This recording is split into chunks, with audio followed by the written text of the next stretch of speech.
呢個咁似小朋友嘅籃球架嘅係咩運動嚟㗎？咁合球咧就係一個講求男女合作嘅運動嚟嘅。咁點解佢要男女一齊玩咧？咁其實佢背後就想帶出一個男女平等嘅信息咯。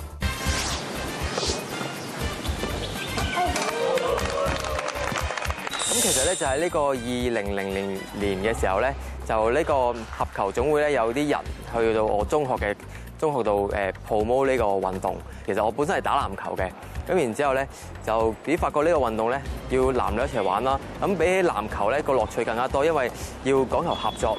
而籃球其實真係可以一個人就可以打晒成個比賽，但係合球咧真係要講求男同女或者同隊友之間溝通啊合作先可以玩到呢個運動，令到從而得到一啲成功感咯。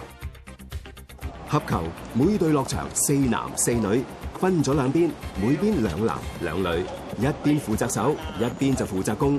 以指3為例，喺攻嗰邊嘅隊員要擺脫對方嘅防守射入波，對面場負責守嘅隊員就要守實，唔俾對方入波。總共入咗2分之後，就要兩邊對換攻守嘅位置，分上下2場，總共打1個鐘。合球咧其實係一個比較安全嘅運動嚟嘅，因為咧佢其實係唔俾身體接觸嘅。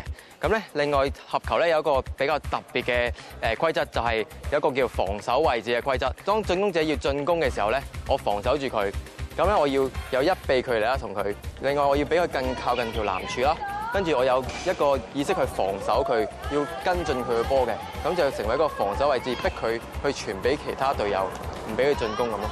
除咗呢個防守位置之外咧，有另外一個規則嘅，就係因為合球咧規定咗呢個男女混合嘅，咁為咗公平起見啦，咁我哋會男仔收男仔，女仔收女仔。咁另外咧合球有另一個規則，就係我哋拎住波之後咧就唔可以混球嘅，咁一係咧就只可以傳波或者射波嘅啫。亦都係因為呢個規則，要入波就要靠隊員之間嘅合作。同隊嘅2男2女通常會分成4個崗位。主攻俗稱老虎，負責射遠波。身材高大嘅男仔做呢一個位會着數啲。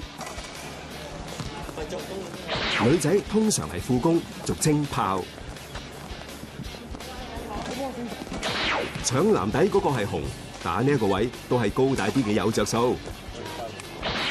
最後係助攻，俗稱狼，負責傳波俾隊友。男仔咧就唔會霸晒嚟玩嘅，係因為咧有陣時我哋有啲戰術咧係要3至4個人先可以完成到，咁所以我哋會男同女一齊去進攻啊防守咯。咁其實咧我哋男仔咧同外國嘅選手嘅體能其實係不相伯仲嘅，咁反而咧我哋嘅女仔咧會比較優勝咯。咁所以喺去到國際賽啊嘅時候，佢哋會有優勢咯。隊員間要有足夠嘅默契，就要靠長時間嘅練習，所以佢哋好多都係自細一齊打波。而家合球喺香港已經有成3000人玩緊，有成30幾間學校都有得學。但係原來喺15年前喺香港幾乎冇人聽過合球呢一個名。其實喺1999年咧，我就認識咗一位台灣嘅教授，嗰位教授可以話係台灣嘅合球之父。咁佢就希望我喺香港幫佢推廣合球呢個運動咯。喺幾年前咧，即係嗰時嘅幾年前，會係有一啲學生打過合球，但係佢就冇正式喺香港做推廣咯。咁係我認識咗之後咧，就翻嚟香港成立一個總會，一路推廣到而家咯。叫井 Sir 做香港合球之父，絕對冇誇大啊！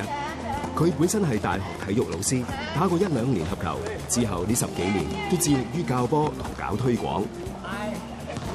由40開始，咁阿權咧就先入去攞籃底咯。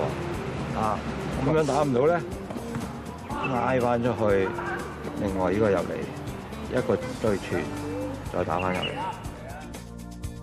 其實我最初咧都係揾我身邊一啲運動員啊、籃球員，咁等佢即係問下佢有冇興趣學一啲新嘅運動，咁然後一路就開始試下，咁然後我組織咗個會之後咧，我就搞一啲訓練班啦，同埋去啲學校度做推廣。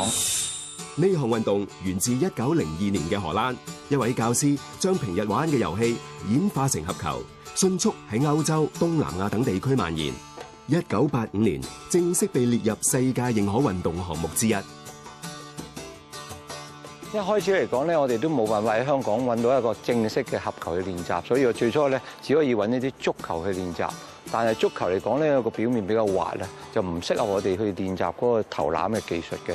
到後期咧，我先至揾到香港嘅代理咧，去幫我哋特登去訂一啲正式嘅合球翻嚟。咁我球柱方面呢個問題仲大。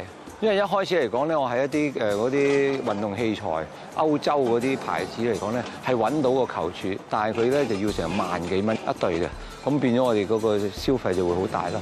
最初開始咧，我只係揾一個汽車嘅維修嘅人去幫我特登去燒焊啊，做咗我哋第一對柱出嚟去練習嘅。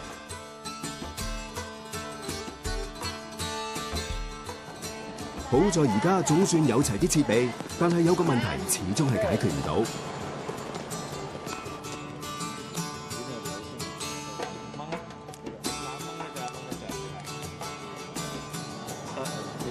佢哋而家咧就用一啲膠紙去連一啲合球場嘅界線，咁我哋先可以正式咁去練波咯。由於香港嚟講咧就冇一個正式嘅合球場嘅，所以無論我哋去到咩場地咧，我哋都要用啲膠紙啊，或者用啲粉筆去畫